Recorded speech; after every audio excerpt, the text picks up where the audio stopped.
T minus 30 seconds.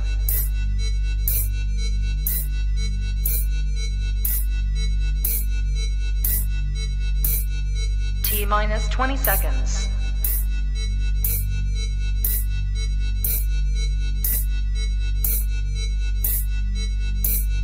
Ten, 9, 8, 7, 6, 5, 4, 3, 2, 1, 0.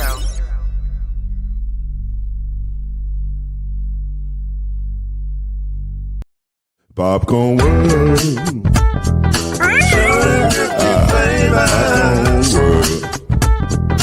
Popcorn world. Yeah.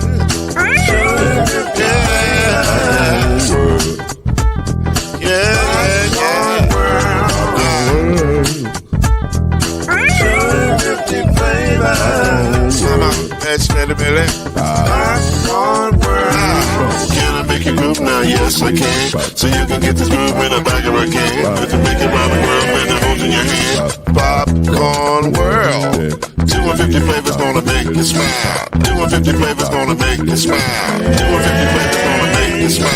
I said popcorn make you smile. Ah. 250 flavors. Popcorn world.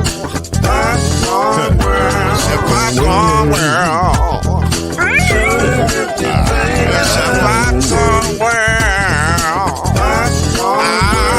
It's a popcorn world.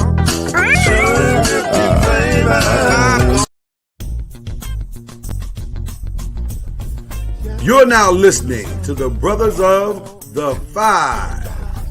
At shooting guard, it's your boy, Killer Cam. At small forward, it's Reggie Love.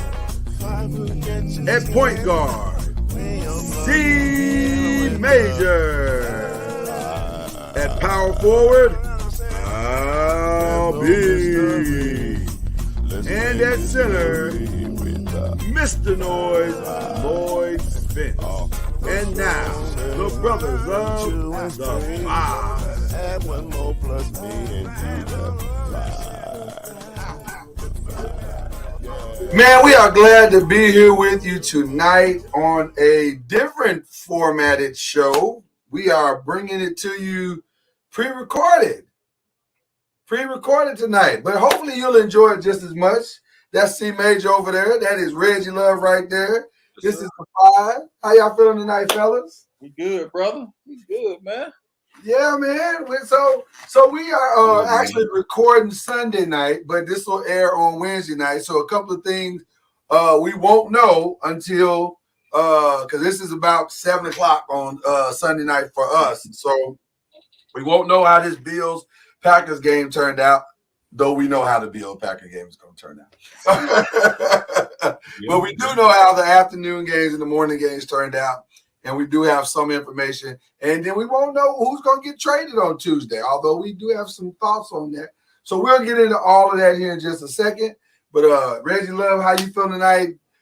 C Major, everybody good? You enjoyed today's games? Oh, man. Weekend's games, rather. Yes, sir. You know, the weekend games, it's been like a roller coaster for me. It's been up and down, you know. So what makes you, same thing that makes you happy makes you sad, you know. It's just football, brother. Well, but I'm gonna tell you something, man. Your Razorbacks was dominant, and KJ probably had the stiff arm of the year. Hey, man. Hey, and then he pulled a Cam move in Auburn. Did you realize? Yeah, he did. Yeah, he flexed on him. He flexed on him like only he can. I like that. I like that.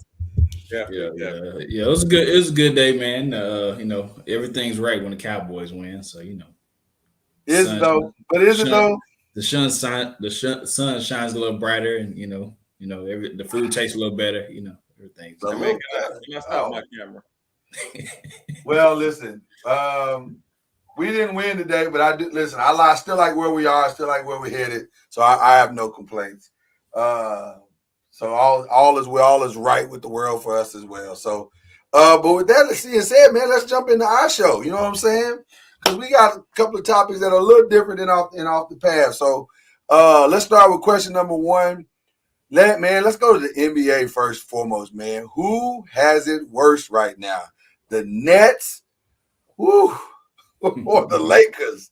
And the crazy question, even crazier question, who can turn it around faster? Man, listen. Both franchises are equally dumpster fire right now. Here's the irony of both franchises. In the Eastern Conference, the Nets are tied for last place with the Detroit Pistons and the Orlando Magic.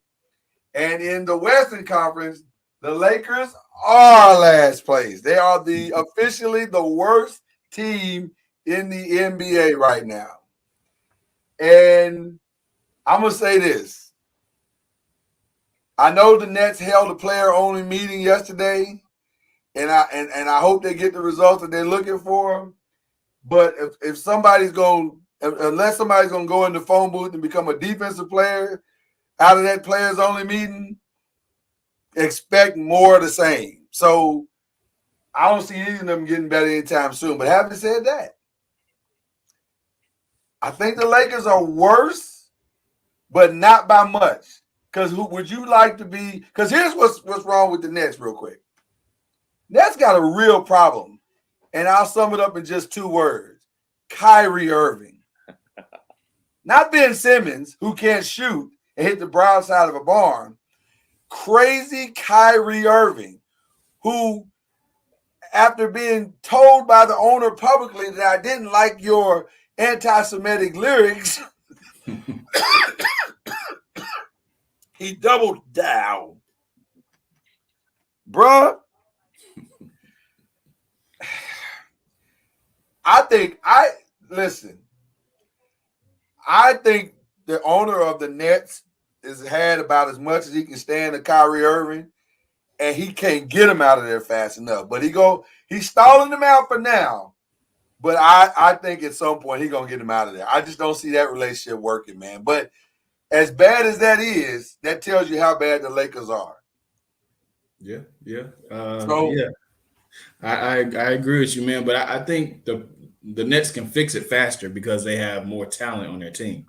I think, with the injuries to Seth Curry and him coming back and Joe Harris coming back, they have enough to put together. Now the Lakers, on the other hand, their talent is not the bench is not shaping up to where it needs to be, and AD is out again, and that's a little bit of the same that y'all been going through. So and they've been last in like a lot of statistical categories: field goal percentage, 3-point percentage. I think y'all might be wanting to be smart and go for the Wembanyama sweepstakes, because I think that'd be the smartest thing. They can't get it. They don't have any draft picks. We have draft picks. You can buy back into it or something, can't y'all? Y'all can do something. I don't know. I don't know how that works. Unless you go, what, you gonna give up LeBron and AD? That's the only way you're gonna get a draft pick like that. There's rumors that AD for I saw some AD for Durant. There's rumors of that, which I think that'll be just canceling. Absolutely, we would love that, but we know that's not going to happen. But but I think the Lakers just have a Russell Westbrook problem that they need to get rid of. But still, with him being out, they still losing. So I don't know. I wouldn't necessarily say it's all a Russell Westbrook problem. Mm-hmm. I think to me it's just a whole talent problem. And Rob, I'm talking to Rob right now. How dare you put a team like that around one of the greatest players that ever played the game? Let's be honest. How dare you do that? Yeah. That makes no sense at all. Right. You look at that roster up and down. If you go past the 4 or 5 spots, the starting 5, you have nothing else. So to answer the question, I believe the Lakers are in worse shape than Brooklyn. Like you said, Chad, I agree with you. Brooklyn has a few injuries that's going on. Now, Brooklyn has some mental injuries going on as well, too. So, I don't know if that can be fixed. What I mean by is, okay, can Ben get through the mental aspect of not only can he not shoot, he won't shoot. Oh, my God. He won't shoot the ball. Come on, Ben. Hey, even if it's all layup, son, just go to the hole, put your head. But he we got missed to those. we got to be clear about layups because like he's airballing layups. Yeah, he So missed those. when we say layup, do you mean like layups like literally right by the rim? Hey, you try to dunk everything.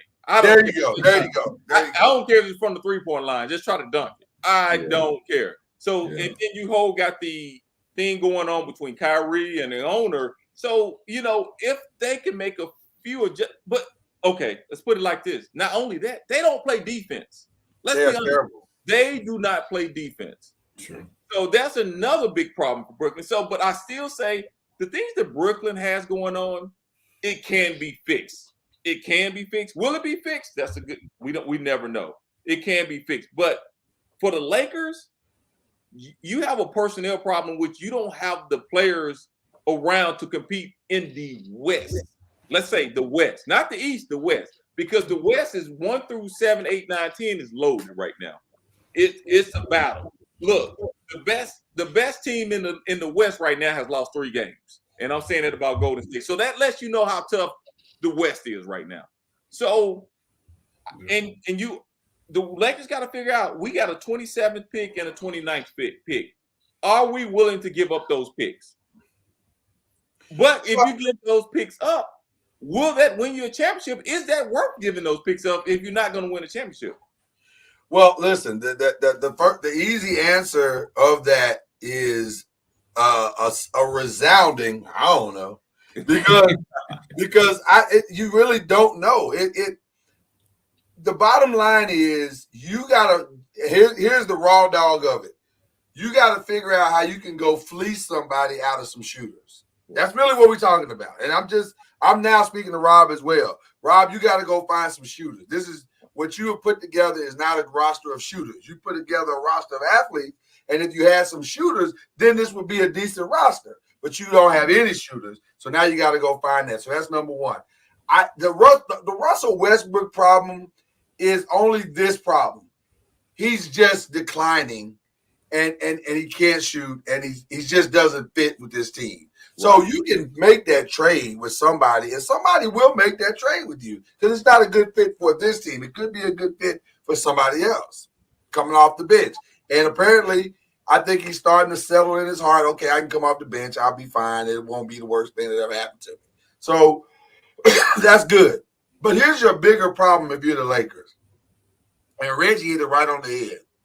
And I know if Cam was here, shout out to Cam. If he was here, he would vehemently disagree with me. But not here, I don't really care. So I'm gonna say it, and then he'll just have to get me back on the next show. Your win now mentality has now put you in a situation where you have to win now. There is no options of is the trade going to make you better? Is the trade going to make you win? It doesn't matter. Because that's where you are. You have a roster constructed of win now players, 1-year deals, marginal mid-level players, and you are stuck. And you have a quickly closing window to LeBron James and probably AD as well because he can't stay healthy. Mm-hmm. So I think the best thing you can do is to do whatever you have to do to quote unquote win now. And here's where the shocker is. Here's your hot take of the night. Nothing is off the table. True. Now, I want to be clear about what I just said. Nothing is off the table. No player should be safe. That includes whoever you want to include. LeBron, AD, nothing should be off the table. If you're gonna fight for the Lakers, then fight for the Lakers. Now, you gotta decide what that is. Are you fighting for the LeBron and the Lakers or the Lakers? Because you can get quite a bit fighting for fighting for the Lakers. And you can get back in the Wembanyama sweepstakes and just say, okay, we out on this year, but boy, we can get Wembanyama. We back in this thing, right? So you can do that. Yeah. It'd definitely be, especially for LeBron, it'd be some teams to give up some first-round picks. Absolutely. Yeah. Absolutely. So I think everything has to be on the table if that's the way you want to go. Now, if you have to choose a player to rebuild around, it has to be LeBron. Why? Because at least he can stay healthy and at least he can give you a solid contribution. But AD should be on the table. Westbrook should be on the table. Everybody should be on the table. But look at this right here. Look at all the GMs around the league. When you call them, they know you're desperate. Yep. Mm-hmm. And they may ask for the kitchen sink from you. See, and that's the other issue that's going around.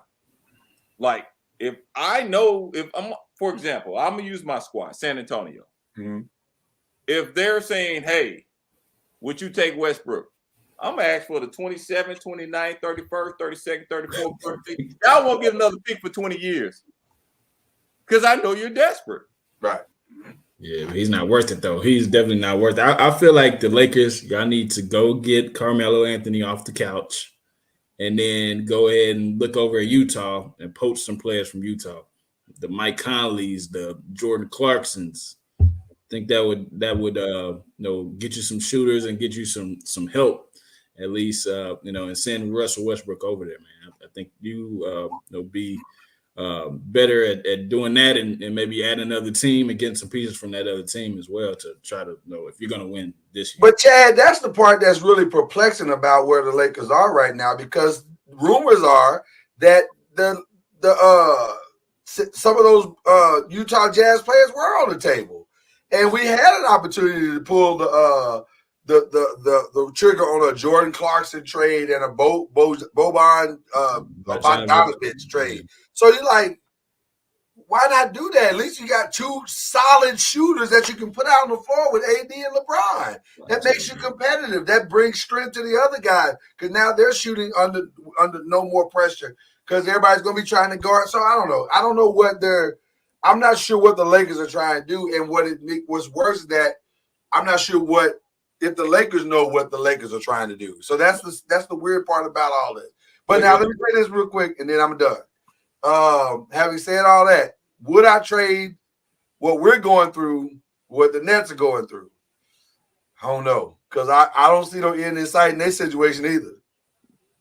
I mean, I think they need a new coach. I don't think that the players are responding to Steve Nash at this point, and I think they need a new person ahead of that team. But how do you do that, Chad? The owner just put a big stamp on the dude. Remember the summer meeting when they sat down and all held hands and sang Kumbaya? And we're like, oh, we love each other so much. We're gonna make it work. Well, if your players could be intentionally losing games to get him out of there. Oh, now the conspiracy theories have begun. Okay. Here we go. I'm saying it's a possibility. It's a possibility. They ain't trying to lose no game. Trust me. Okay. I'm just saying the competitive fire that I know in AD. I mean not AD, but Durant. Yeah, he ain't trying to lose no game. I don't believe he's trying to lose it either. Yeah, he maybe not him, but the other guy, he can still put up 35. The other guy will put none past. But he can still put up 35 and still hang a loss. Well, I'm gonna move on for that as well too. But the quick thing about that, you talk about the Lakers. Now all the teams that they were supposedly trying to get involved in the trade, they got those young players playing and they're winning right now. Mm-hmm. I don't know who you go do. The only team that I think you can still viably do a deal with, if you're the Lakers, the Pacers might answer your phone. The Pistons might answer your phone because they're 1-5, although they're about to be 2-5 because they're about to beat Golden State here in just a second, which is a huge win for them. The Rockets might listen to you. The Kings might listen to you. But that's the list. Yeah. That's the list. I don't think anybody else is going to listen to anything you got to say. So, weird situation as we head to question number 2. We've been watching our teams, gentlemen.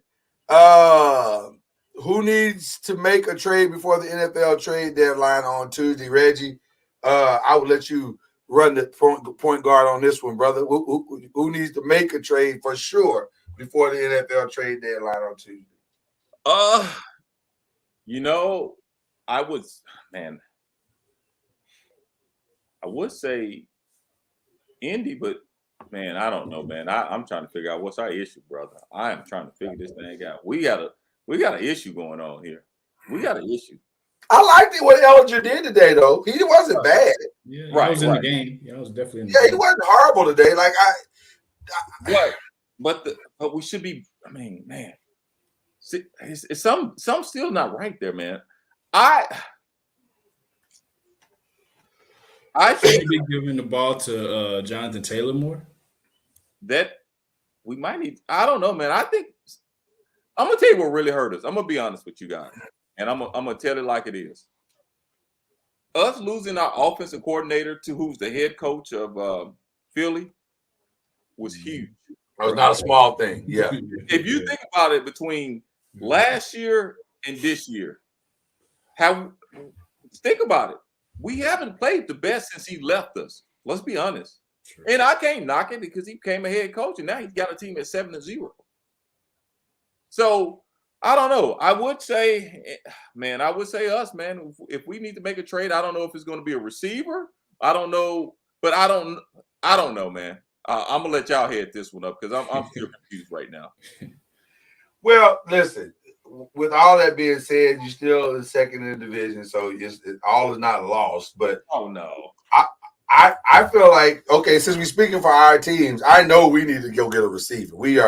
Our offense is just too predictable. And, Saquon is still putting up numbers despite having to run against 8 in the box every other play. Right. But it'd be nice to have somebody to help him open up some of those lanes and angles or whatever.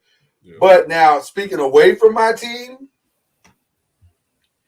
the team that needs to desperately make a play for somebody right now, if they want to make any kind of run, I think it's got to be the Baltimore Ravens. I think the Ravens got to go find a dominant receiver, a dominant number one, so that Bateman and Duvernay can do what they do. Because if they and you can get the pressure off Mark Andrews. If you can get one just dominant receiver, somebody, and now they got Deshaun Jackson, so now you get one other dominant receiver, that opens up everything. That opens up the running lanes for Lamar. That opens up the running lanes for Gus Andrews and J.K. Dobbins. I think the Ravens are a receiver away from having a real run. I got the answer to everybody's problem right now. The teams that I'm going to name are the teams that all need this person. The Giants, the Rams, the Packers, possibly the Cowboys, and the Colts. He's 6'4", Claypool. Ooh, that'd be huge for us. Claypool. Yeah, that'd be massive for us. Everybody and the Ravens, like you said, the big target. Throw Tennessee, because that was going to be my second team that needs to make a trade for a receiver. Yeah, Tennessee needs to make a move as well too. Claypool is not owed a lot of money this year, and you can get him cheap, and he can produce. Are we hearing any rumors on Claypool at all? Yes, they a lot of feedback. Okay, possibly shopping Claypool, but that'll shore up a lot of teams' wide receiver issues. Listen, I like Claypool. I like Judy. I obviously like OBJ. I'll take any of those choices. I like Brandon Cooks. Yeah. Brandon Cooks could be nice in our offense. He's not number one receiver in Houston no more. What's the other kid? He was hurt today. I can't. Yeah. He's the number one receiver in Houston now. So yeah.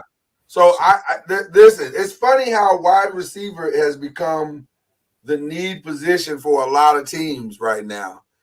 They are desperate for it, and a good one could turn some of these teams into true contenders. I think T.Y. can still run a route or two.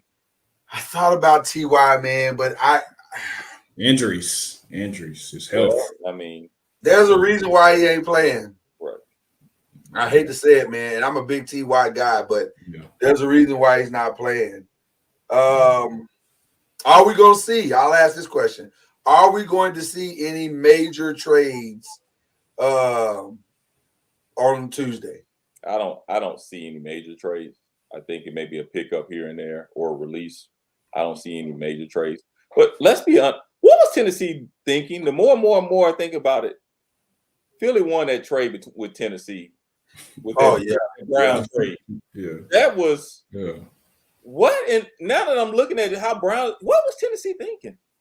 Well, I got to be honest with you. I obviously and clearly hadn't seen enough Tennessee games to understand just how valuable the kid is. Because I was like, that ain't no big deal. A.J. Brown, his numbers ain't good. No, his quarterback wasn't good. Right. With the right quarterback, A.J. Brown is a monster. I mean, he is a really. Yeah, and Tennessee is a running team, so he probably wants to get more targets.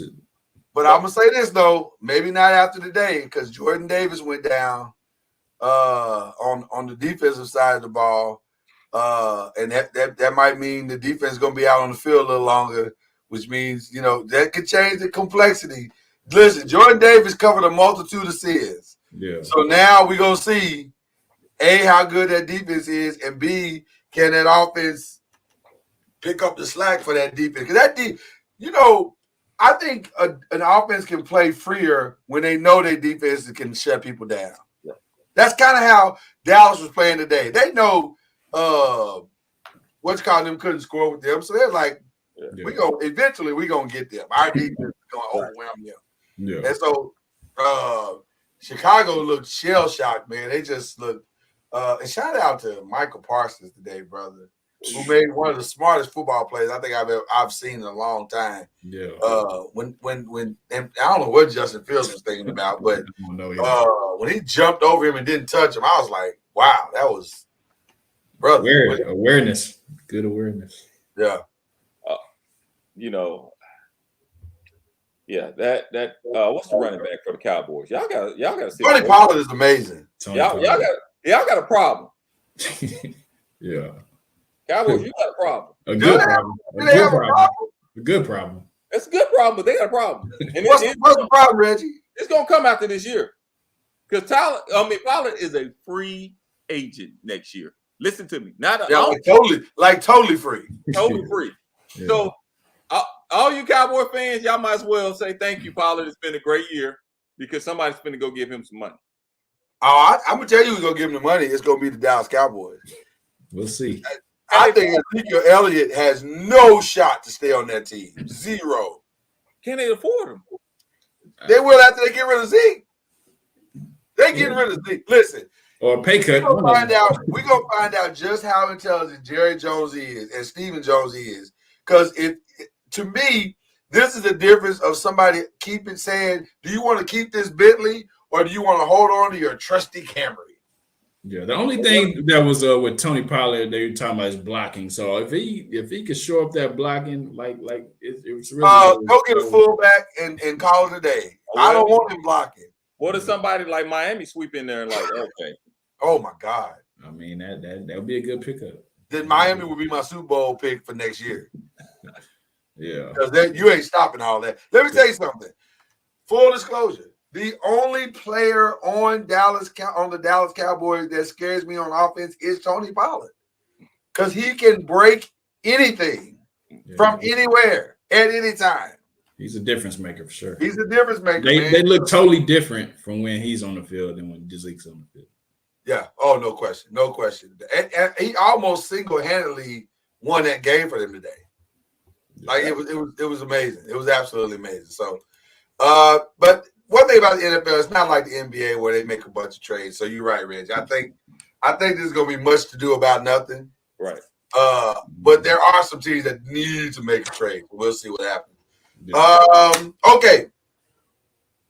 We watched some great football this weekend. Oh yeah.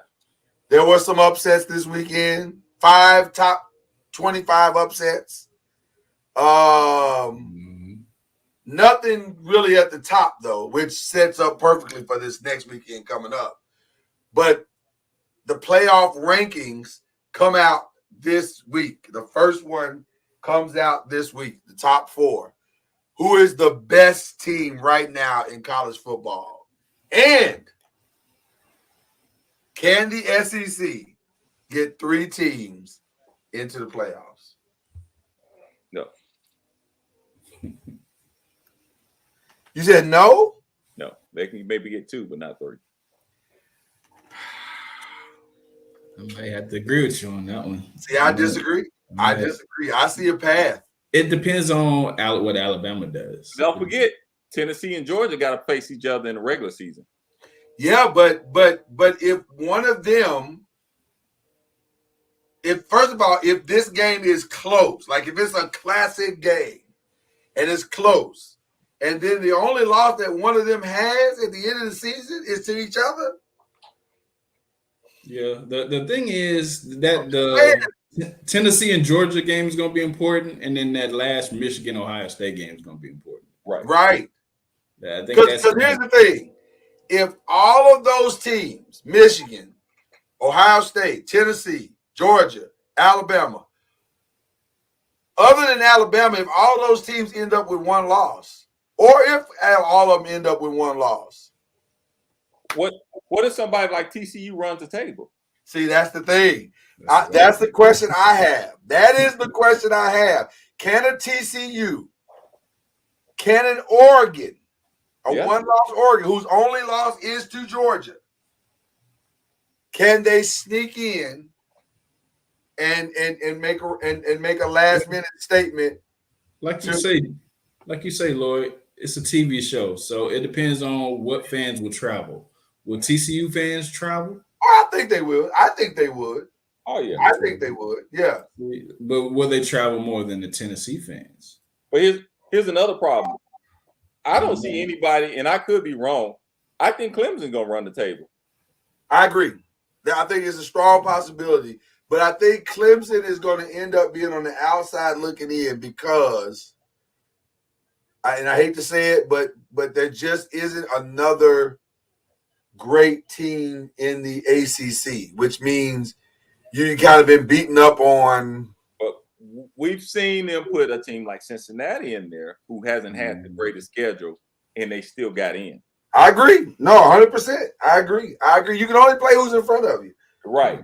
So you're thinking about Ohio State, you think about Michigan, you think about Clemson, you thinking about TCU. You got 4 or 5 teams that is a possibility they can run the table, and you will have a SEC team which they beat up on each other. You may have 1, 2, 3 teams with one loss, or 4. Ole Miss only has 1 loss. Yeah.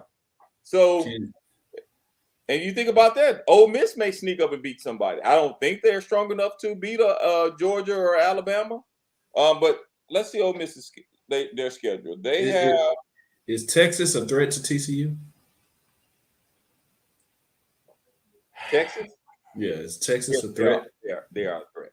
So that could be your loss right there. I know, but it's a possibility they can run the table. That's what I'm saying. Yeah. If TCU stays undefeated, I think they do have a shot. I don't think it's impossible that they can get in. But they need chaos too. Like, it would be nice if Alabama would go on and lose to LSU this weekend, and then TCU could be like, okay, we got a shot. And Clemson. Hey, listen to me. I warned y'all about LSU and LSU. I warned somebody last week. Yeah. That's a strong possibility because now Alabama has to go to LSU, in which is going to be a dogfight. Right. And then they got to go to Ole Miss on November 12th. Yeah. And I think it sounds crazy, but I think LSU got a better chance of beating Alabama than Ole Miss. No, that doesn't sound crazy to me at all. That doesn't sound crazy to me at all. Because I think Chip Kelly is figuring some things out. Uh-huh. And I agree with you 100%. Brian Kelly. Brian Kelly. Yeah. I think he's starting to figure some things out. So I don't disagree with what you're saying.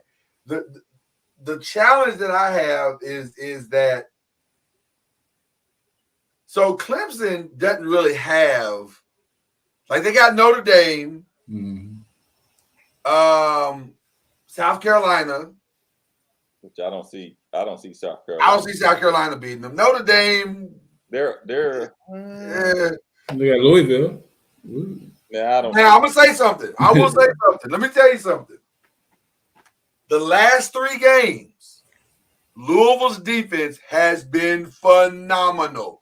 It has been what everybody thought it was going to be coming into the season. They have played and they hung a solid 48 up on 45, 48, whatever it was, up on Wake Forest. And here's but that ain't the telling stat.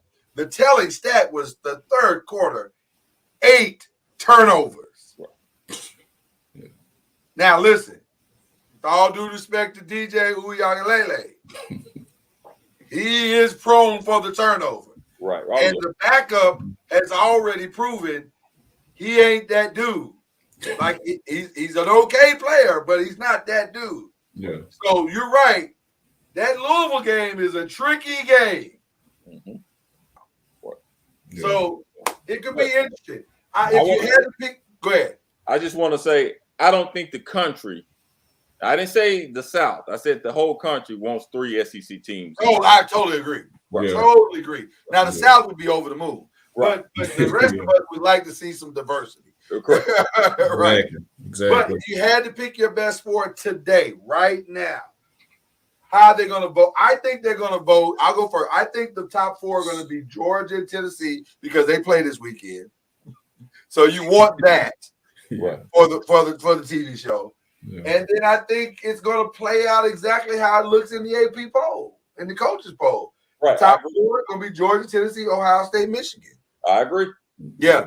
I agree. Yeah. This is one time I do not disagree with the poll right now. Right. Yeah. Now I will say this. I personally would flip-flop TCU and Alabama for the 6th spot just because I want to show that respect to TCU, having them be undefeated. Yeah. But I understand why they're doing it because they're saying, well, TCU ain't really played nobody. Well, they played who they played, and they won. Right. Whereas Alabama did not. So I'm just saying. So the strength of the schedule at that point. Right. Well, yeah. So I get it. So okay. So this is gonna be interesting. But I do see a path for 3. Now listen, I do see a path for 3 SEC teams, but I don't nobody wants to see that, but I see the path. All right. Question number 4, gentlemen. And this is a tricky one. We saw Thursday's game. Well, let's just be clear. We've seen all season. Well, let me just ask the question first, and then we'll get into the reality. Can Tom Brady, who has had, by all practical purposes, a horrific year in every possible way you can say horrific, like on the field, off the field, just bad. He is praying 2022 just passes him by. It's that bad. Can he bounce back from all of this year and redeem this year? Yes, because he's Tom Brady. His off the field things have caught up to his on the field performance. I think he was distracted.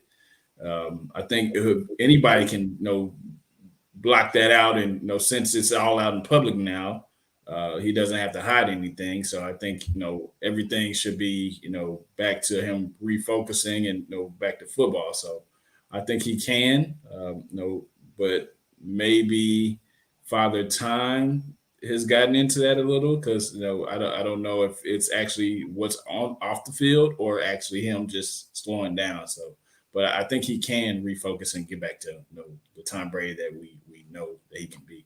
Okay, that was sweet. That was really sweet. Reggie, what's your thoughts? Can he bounce back? I don't know about that. I'm going to say, okay, all 3 of us here are married. Yep. All married. Mm-hmm. Yeah. Happily married. Happily married. There you go. Happily married. Happily married. Put that in there. Have we ever had a thought in our mind and you said, man, my wife, that's my rock. That's my soulmate. I don't see us leaving. And if that happens to us, imagine how that would affect us on our everyday, waking up every morning, working every day. Seeing, hearing the rumors that my wife that I haven't divorced could be with somebody else right now. We hearing rumors. You preaching, Reggie. You preaching this thing. So, and I'm supposed to go out here and read this defense. And I'm supposed to go out here and lead this team without that on my mind right now. Usually, when we have a disagreement with our wives or argument with our wives, we go shoot basketball just to get it off our mind and say, oh, that's fine, because we know, let me just walk this out. Let me get in mind. We're going to come back together. But now this guy, he's getting away, but he ain't coming back. She ain't there when he come back from the game. You see where I'm coming from? Absolutely. You got to look at Tom Brady as a human, as a husband. Yeah. We got to put ourselves in this man's shoes. Right now, me personally, hey, man, y'all might well put the bag up in, brother, because I ain't finna bust a grape right about now. My partner, my sidekick, my rock, my dog right here. We got some issues going around in this house, and I can't focus right now. Reggie, first of all, I 1000% agree with you, and I'm gonna build on what you just said. So full disclosure, right? Today my wife wasn't feeling good, and she knows I'm in work mode, and I'm preparing for some major presentations this week, and got all this activity going. And I said, babe, I really need you to take care of something for me. I really, really need you to take care of something for me today. She said, I ain't feeling good. I said, yeah, I know, baby, but I really need you to do it. She said, okay, I'll do it for you. And I was so thankful because I really needed her to take care of this. And she did, and it helped me to have a peace of mind. It helped me to stay focused in the moment that I was in. I didn't get distracted by anything. I was good, right? Well, that's gone now if you're Tom Brady. Mm-hmm. I don't have that. And the place I used to go to for sanctuary is now as noisy as the place that I left that was noisy. Mm-hmm. So I got noise when I leave. I got noise when I come home. I'm distracted when I go. I'm distracted when I come back. I'm distracted when I go to my radio show on Monday nights. I'm distracted everywhere I go. There's no place of peace. Right. And can he bounce back from that? Listen, man, we've said this a million times on this show. Father Time is undefeated. But I'm going to add something to it. So are unresolved problems. Unresolved problems are also undefeated. And if you can't get a hold of that, then they're going to catch up with you, man. And I think this is, and I'm not, listen, he will forever be the greatest of all time as it relates to quarterbacks. He'll forever be known as that. I get it. But, man, there's just some mountains that are just too hard to climb. And I'm going to tell you, now, maybe they'll turn it around. I don't see that because I don't see no white knight in shining armor running down the road to save them because the issues are too great. Listen, you got Mike Evans. You got Leonard Fournette. You got Chris Godwin. You got all the pieces that you said you needed and the same pieces that you had when you run the Super Bowl. All of them are still there. The only one missing is Gronk. Right. And Antonio Brown. Yeah. But most of the pieces are there. I don't think it's them, man. I think it's him. And to bounce back, I don't know, man. I don't see it, but I'm praying that he does. I'll say that. Yeah. I'm praying that he does. Okay. Final question of the night, gentlemen. Who has impressed you the most today in the NFL? And who disappointed you? Who kind of like, wow, that was kind of tough. I didn't see that coming. So now we have not seen full disclosure, we have not seen Buffalo Packers, and we won't see the game on Monday night. So this is just our reaction as of 7:00 Sunday night. I you know what? I got a team that impressed me that lost today. Okay. Carolina, brother. Yeah. Hey, Yeah. they have found a quarterback and a running back. Oh man, that throw to DJ Moore. Yeah. And maybe a coach. And a coach. Maybe. I'm sorry, Baker. You just come over here and you can pick me up off in the back, you know. Hey, and I got some picks too from the McCaffrey trade. I got some picks too coming up. Yep. Yeah. So, and I hate to say this, man. Lord, I know you're not gonna like this, but man, No, it's fine. and Seattle impressed me, but I think the Giants, and I'm just talking about the game in general. Those two turnovers, those punt return mistakes were just killers. Yeah, that was killers. Yeah, they were killers. And I must say, man, Gino, man, where brother? Got 9 lives like a cat. Brother, and we'll be talking, and it was a couple of drop passes that happened in that game. Come on, Gino, where you been, brother? Gino was balling. And can I tell you the irony of Gino balling is that he probably learned the balling from Russell Wilson, who is struggling. Right. And to say to that point, I know we always talk about this, Lord. I know you and I, Chad. I know you say it sometimes, brother. Systems make a difference. We don't talk about it enough. Systems make a difference. Huge. Because Gino looks like Russell in that system. Yes. Facts. Yes. Well, that's my 5. That's good, man.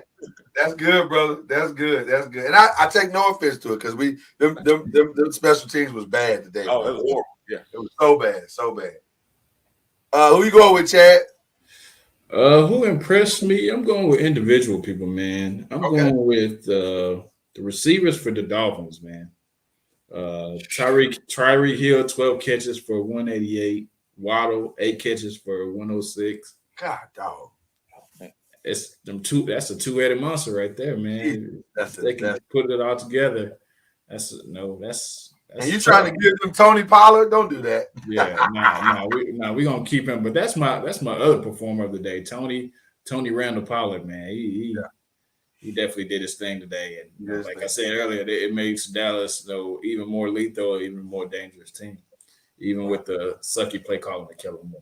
So it was. I feel like those three definitely did their thing, and like you said, PJ Walker, man, he came in and stepped in for Baker and did his thing, and they should have won that game other for DJ Moore having that stupid penalty. I don't know if he stepped in as much as he has now become the starting quarterback of the Carolina. I mean, you got to step in. You got to step in first. You got to step in first. I think Baker's done, brother. I don't think that's Baker's job no more. Well, he still had to step in it though. I know they tried to crown Baker. He had to go and take it from him. So who disappointed you? Disappointments, man. The disappointments. Let me see, because there's a lot of disappointments. If you want me to step out the room for a little bit, I can, Chad. I don't want to sound biased because everybody say the bias is always the end. Because I've heard a lot about these Colts and the Russian champ and everything, and I just, man, I'm going with the Colts. We finish.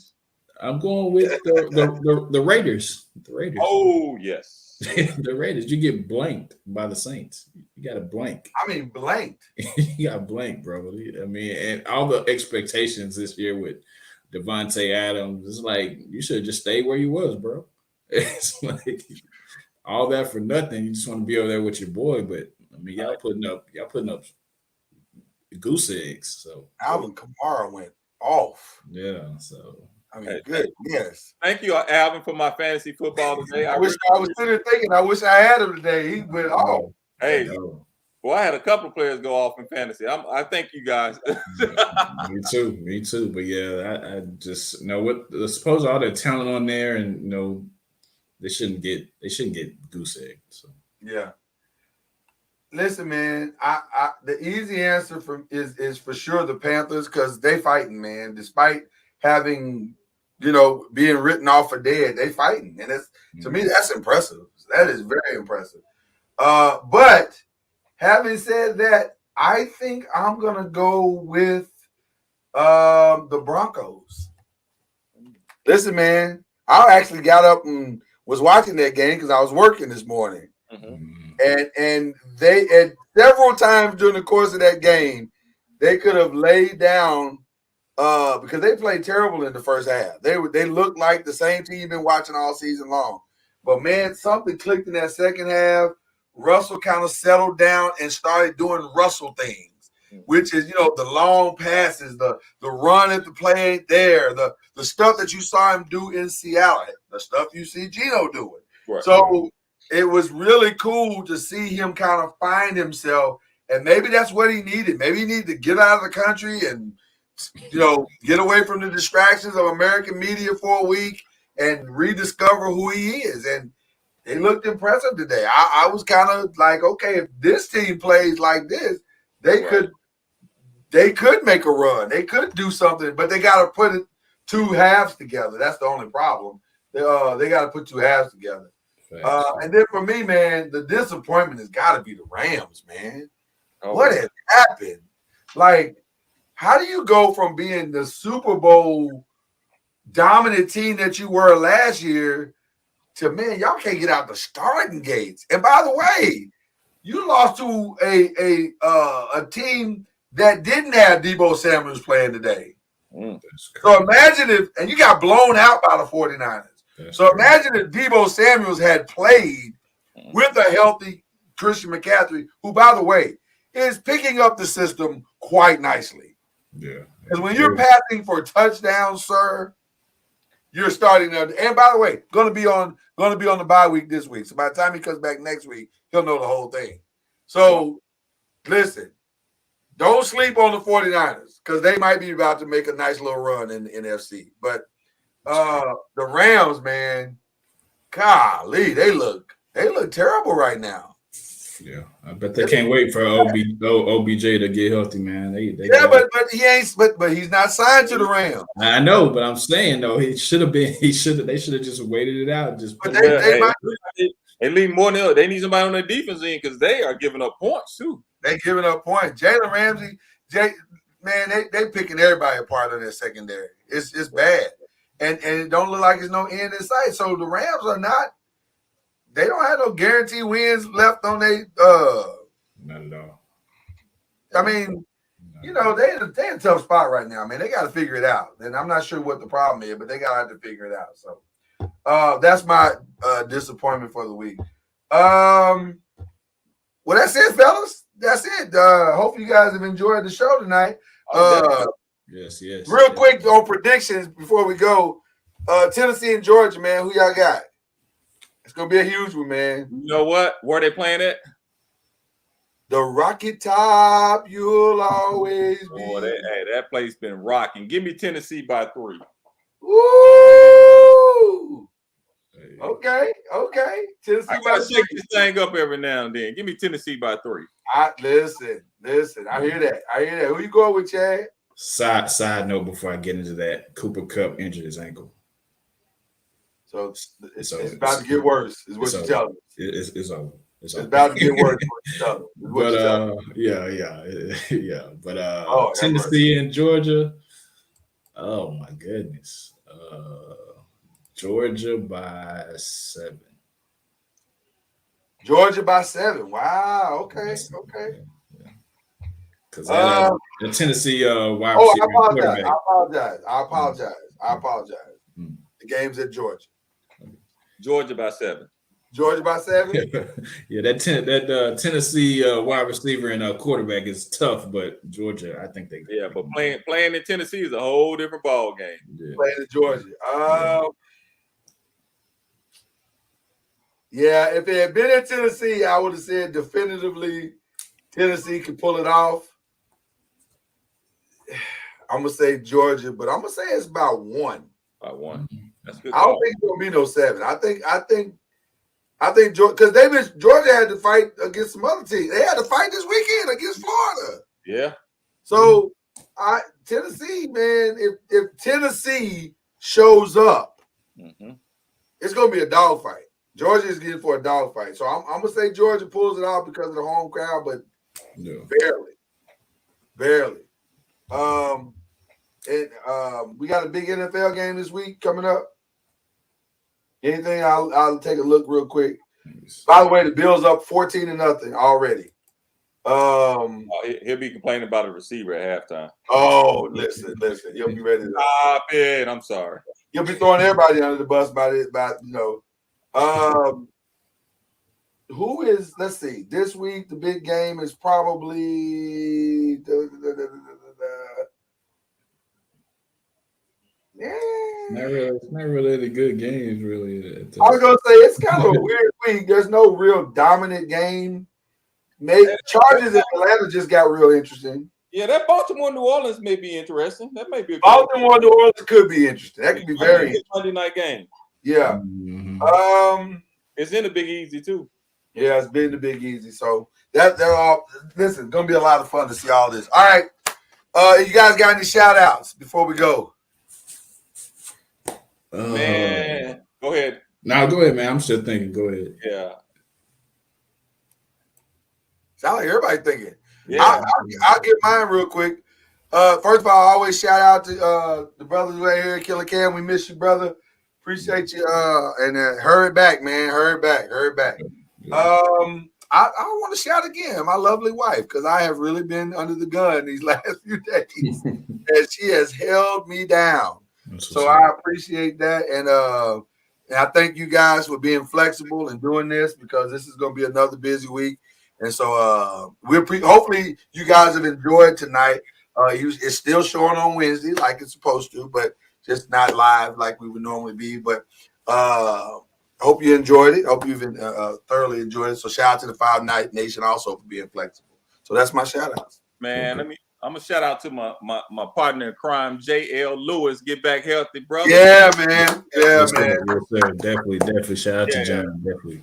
Yeah. Big Yogi. Yeah, man. So get him back healthy. Hey, maybe one day we can get him on this show, man. So For sure. Yeah, definitely. Yeah. It's my shout out, man, to John Lewis, man.